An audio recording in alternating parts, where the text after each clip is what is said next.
Olá, então, como prometido, vou mostrar para vocês aqui um exemplo de uma revisão de literatura que foi feita aqui para TCC também, tá? Então, ó, a gente quis aqui identificar método Pilates em dor lombar, tá? Se teria aí, se traria algum benefício. Então, o título do TCC foi método Pilates em dor lombar. Então, aí, né, aí vai ser de acordo com essa parte aí do TCC vai ser de acordo com o TCC da sua instituição. Geralmente eles têm um manual de como faz o TCC. E daí vem, né, capa, contracapa, agradecimentos, tudo isso aí vai de acordo com o manual da sua instituição. Então, esse TCC foi lá realizado em Maceió, 2021, tá? Aqui mais uma vez a contracapa, né? E aí foi lá, agradecimentos. Então é interessante, tem um resumo aqui. Então, esse resumo também tem que estar de acordo com a sua, né, os requisitos aí da sua instituição. Palavras-chave. O ideal dessas palavras-chave é que elas sejam pesquisadas nos descritores em saúde, descritores de saúde, você encontra facilmente no Google. O site, tá? Descritores em saúde, você verifica se essas palavras-chave elas estão presentes lá nesses descritores de saúde, porque é assim que rege aí a norma da metodologia científica, tá? Então, verifica essas palavras-chave nesse site, descritores em saúde. E aí, a gente vai lá para a parte que nos interessa. Aí, algumas também pede o abstract, também as palavras-chave agora em inglês, vai ter lá a versão em português, inglês e espanhol dessas palavras-chave, sumário, tá? E aí a gente vai para a parte da introdução. A introdução aqui do TCC, ela precisa de uma contextualização para você colocar o leitor a par. Então, coloca aqui, ó, como que tá essa dor lombar? De onde é que ela vem? Quais são as maiores causas aí dessa dor lombar no paciente? Lembrando que dor lombar é sintoma, não é diagnóstico. Então, tem que identificar qual que é o diagnóstico aí que está causando essa lombalgia no paciente. Então, vem aqui falando, né, a prevalência, a epidemiologia, os fatores que podem aumentar essa lombalgia, os que podem diminuir, como é que está aí, o que é o Pilates, como que o Pilates pode utilizar-se para melhorar aí a lombalgia. Então, deixando o leitor a par do que vai se desenvolver. Então, como eu falei para vocês, a gente pode ter uma revisão de literatura como uma busca maior de informações, um aprofundamento no tema, e aí a gente veio, né, trouxe aqui um aprofundamento sobre a lombalgia, um pouquinho mais aqui de um aprofundamento em relação ao método Pilates, e aí a gente já foi lá, a gente vai para os objetivos. Então, essa introdução para deixar o leitor a par, uma contextualização do tema que será abordado com um aprofundamento aí nesse tema. E aí a gente colocou aqui, tá? Em relação qual era, na verdade, o nosso objetivo geral. Era explanar os efeitos do método Pilates em pacientes com dor lombar. Então, a gente queria mostrar para o leitor o que está se trazendo aí em relação a Pilates e lombalgia. Então, explanar, mostrar, tá? Identificar esses efeitos e nada de analisar, relacionar ou correlacionar o método Pilates com a melhora aí do paciente, mas trazer, identificar aí esses efeitos, tá? Poderia ser trocado aqui facilmente por identificar esses efeitos. E objetivos específicos, identificar os benefícios do método Pilates em paciente com lombalgia e auxiliar aí o fisioterapeuta nessa tomada de decisão clínica. O seu TCC pode ou não ter os objetivos específicos, né? Mas o objetivo geral, ele é obrigatório. Se só tem o geral, então coloca só lá objetivo, tá? Não precisa colocar objetivo geral se não tem o específico. Coloca só o específico se tiver coloca só geral se tiver os objetivos específicos. Então, aqui a gente deixou claro como que foi realizada essa busca aí na literatura. Então, aqui descrevemos quais foram os nossos métodos, qual que era a nossa metodologia. Então, ó, uma revisão sistemática, tá? Por meio de identificar esses avanços do método Pilates na lombalgia. Então, dessa forma, a gente buscou aqui nas bases de dados, tá? Colocamos PubMed, Pedro, Cielo, Lilacs, lembrando que essa Pedro aqui é para específico de fisioterapia. Os idiomas que utilizamos, inglês, espanhol e português, tá? As palavras-chave aos quais utilizamos para realizar a busca aí desses artigos. Então, e essas palavras-chave têm que estar lá descritas nos descritores de saúde. Dor lombar, técnicas de movimento e exercício. Então, essas foram as 3 palavras-chave. E o levantamento... Deixa eu aumentar aqui um pouquinho essa letra, para facilitar isso, tá? E, o levantamento bibliográfico foi realizado no período de 2020, de outubro de 2020 a dezembro de 2020. Então, a busca desses artigos com essas palavras-chave nessas bases de dados, ela foi realizada entre outubro e dezembro de 2020. Consideramos como critérios de inclusão aí, artigos correlacionados ao tratamento da lombalgia através do Pilates, obviamente, publicados no período de 2010 a 2020, então utilizamos 10 anos aí como essa janela temporal, com o público-alvo de pacientes com lombalgia, obviamente.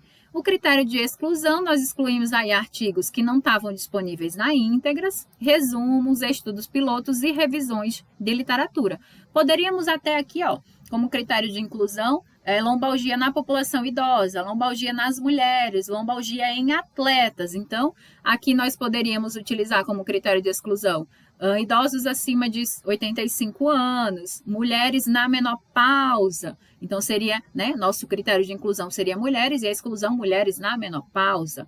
Atletas, como critério de exclusão, atletas que lesionaram nos últimos...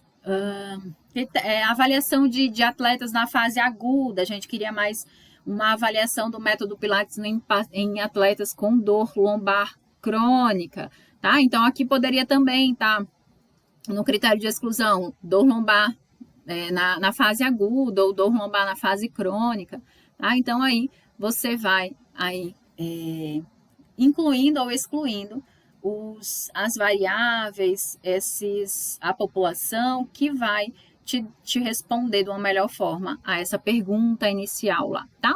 A nossa pergunta era bem abrangente em relação ao método Pilates de lombalgia e não definimos uma população específica. Então, utilizamos aí como critério todas as populações.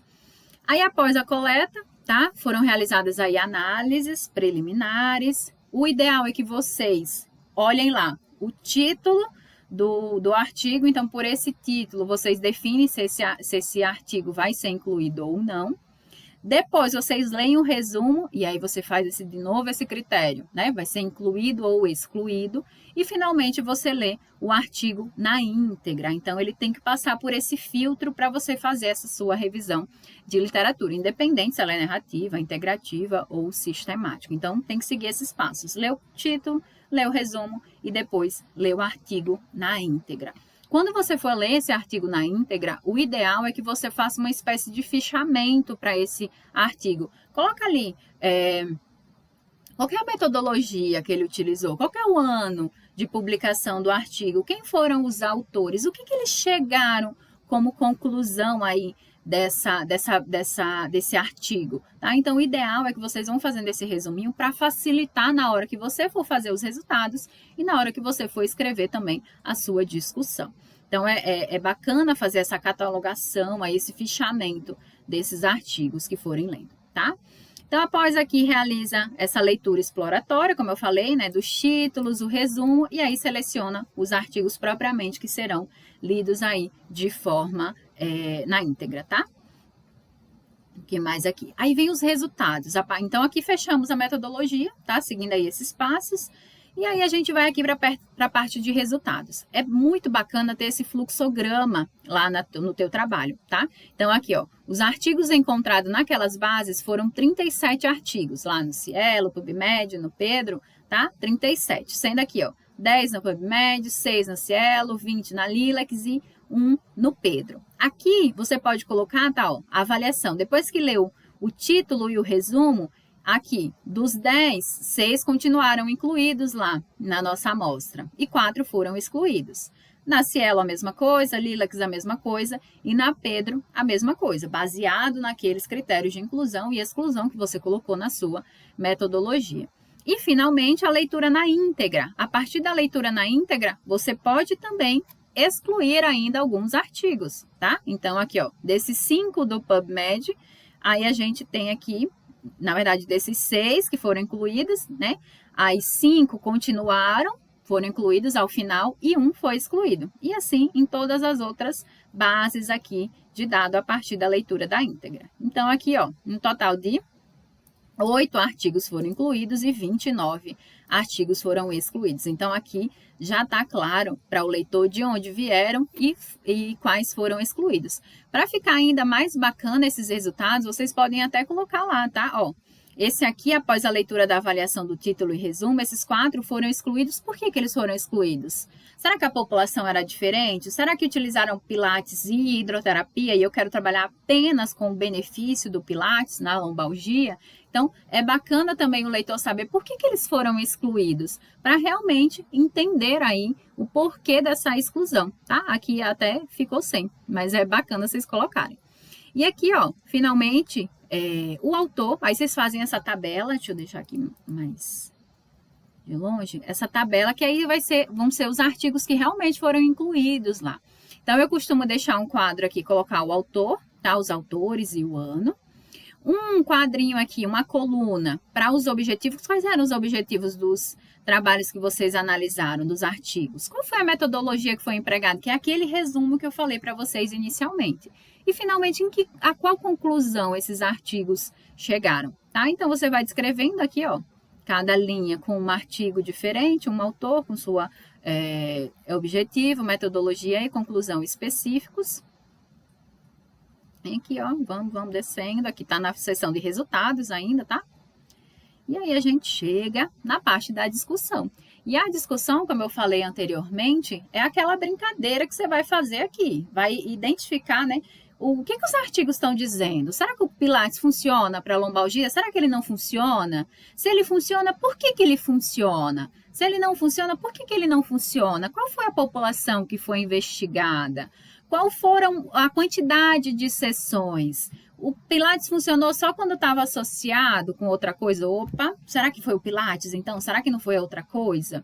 Tá? O outro instrumento, a eletroterapia, que funcionou lá, a hidroterapia, que funcionou para o paciente lá que foi analisado naqueles artigos. Então, você vai trazer essa brincadeira, tá? O ideal é você trazer mais uma vez aqui na sua discussão qual era o seu objetivo. No nosso caso, era explanar, né, o método Pilates ali na lombalgia, os resultados que foram encontrados, tá? Encontramos 8 artigos que foram incluídos na amostra, eles queriam dizer isso, isso e isso, tá? E aqui você vai fazendo essa brincadeira de confrontar realmente os autores, o porquê que é benefício, o que é malefício, qual foi a análise que eles fizeram, né? Tipo assim, a lombalgia de um foi pela escala de dor com carinhas, a escala, né, a EVA lá, a escala visual analógica de dor. A outra foi ao realizar determinados movimentos, se melhorou ou piorou essa lombalgia do paciente. Então, aqui você vai dizer para o leitor, ó, esse artigo trouxe benefícios.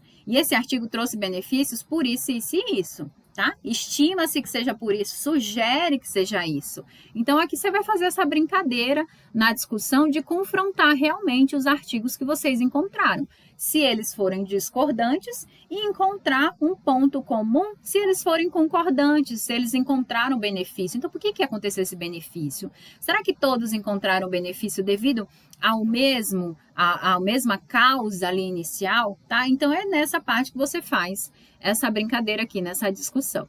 E, finalmente, a gente vai lá para a conclusão, tá? A conclusão, ela precisa responder o seu objetivo. Então, seu objetivo era identificar os fatores que aumentam a chance de quedas em idosos. Então, aqui você vai trazer, tá? Que os fatores que aumentam são esses, esses e esses. A explanar o método Pilates lá em relação à lombalgia. Então, aqui, ó, que sugerem que os exercícios pelo método Pilates são mais eficazes que intervenção mínima na melhora da dor e incapacidade a curto prazo. Ou seja, o método Pilates, ele foi eficaz? Foi. Mas ele foi eficaz comparado a quê?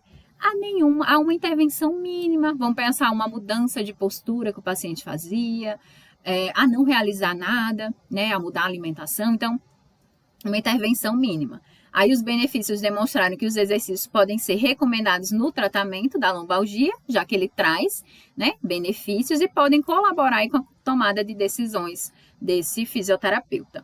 Porém, é necessário aí mais estudos com alta qualidade metodológica. Então, a gente discutiu lá, tá? que às vezes o rigor da metodologia do método Pilates empregado, tá, para realizar a pesquisa, para desenvolver a pesquisa, às vezes faltou um pouquinho de rigor metodológico, não deixou claro quantas sessões o paciente ia, quais eram os exercícios do Pilates que eram aplicados, tá? Porque o método Pilates pode ser aplicado no corpo inteiro. Então, melhorou a lombalgia, melhorou, mas como foram aí esses exercícios?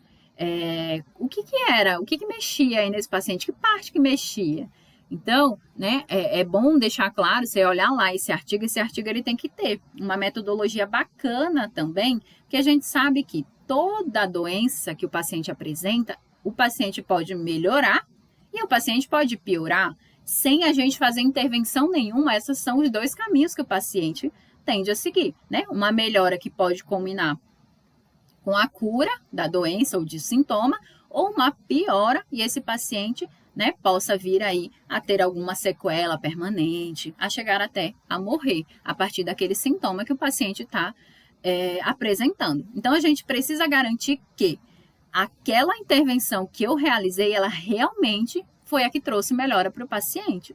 Então, normalmente, o paciente que vai fazer um teste desse, participar de um artigo desse, né, de uma pesquisa, na verdade, dessa, é um indivíduo que ele não pode estar realizando outras atividades fora da pesquisa, ele só pode realizar Pilates naqueles 3 meses. Aquela caminhadazinha ele tem, né, que não pode mais realizar, só enquanto durar a pesquisa, para a gente ter realmente a confiabilidade de que o método que eu estou aplicando, o medicamento que eu estou sugerindo para o paciente, o instrumento que eu vou avaliar aquele paciente, realmente ele é confiável, porque não teve a intervenção de outros fatores que também podem ter causado a melhora, como também podem ter impedido a melhora daquele paciente. Então, basicamente, o TCC, tá? É isso, e aí vem a parte final com as referências bibliográficas, com as referências. Essas referências aqui, elas também têm que estar de acordo com o que é preconizado no seu manual de TCC, mas normalmente o que eles pedem é Vancouver, né, ou a ABNT. Eu prefiro a ABNT porque fica mais fácil, tá? A ABNT ela vai ser em ordem alfabética, aqui nem tá, eu acho que foi Vancouver que utilizamos, tá? E aí vai depender do pré-requisito do seu manual lá de TCC, tá? Então, é isso, vem só as referências, às vezes, se você não fez um TCC com revisão de literatura, aqui pode vir os anexos também depois, os apêndices, que são os testes que vocês aplicaram na população, isso se tratando de artigo original, tá?